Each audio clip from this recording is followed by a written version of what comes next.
En plus des acquis, l'interdépendance des territoires reste à valoriser. Le Québec est un éventail de territoires façonnés par la géographie et le peuplement au fil de son histoire. L'organisation du territoire québécois est profondément marquée par le fleuve Saint-Laurent avec la fondation de Québec, de Trois-Rivières et de Montréal et l'établissement de l'agriculture sur les basses terres fertiles.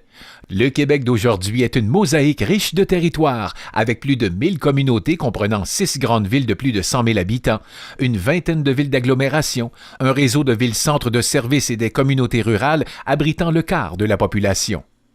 L'interdépendance entre milieux ruraux et urbains se tisse notamment par l'œuvre des flux migratoires. Les jeunes issus des régions continuent de s'établir dans les grands centres pour les études ou l'emploi.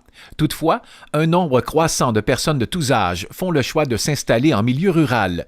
Cette migration ne s'explique pas uniquement par des facteurs économiques. De plus en plus, la qualité de l'environnement et le mode de vie rentrent en ligne de compte. En matière d'immigration internationale, la métropole continue de drainer plus de 80% des nouveaux arrivants. Il existe une interdépendance de fait entre le rural et l'urbain, entre la métropole et les régions, et ce, malgré des disparités réelles et des différences.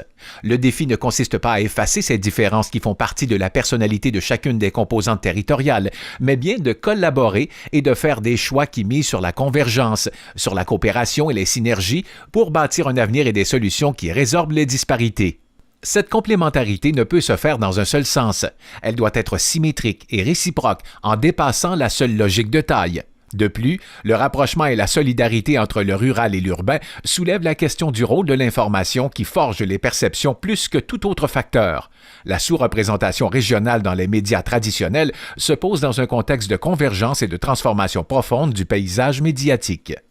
L'occupation des territoires renvoie inévitablement aussi au rapport avec les peuples autochtones.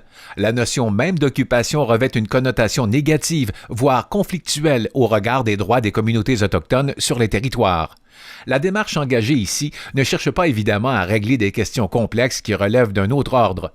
Elle se préoccupe en revanche à identifier des pistes d'avenir dans le respect et la reconnaissance des peuples autochtones.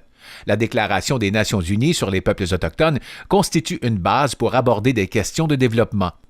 On ne peut ignorer les problématiques aiguës que vivent plusieurs communautés autochtones. La persistance de certains préjugés continue d'éloigner les uns des autres. Renouveler le regard sur ces questions passe nécessairement par un effort et une meilleure connaissance de l'histoire et des réalités de ces communautés. De plus, la recherche de solutions novatrices en matière d'environnement et de rapport au territoire peut s'appuyer sur l'apport autochtone et ouvrir des perspectives de collaboration.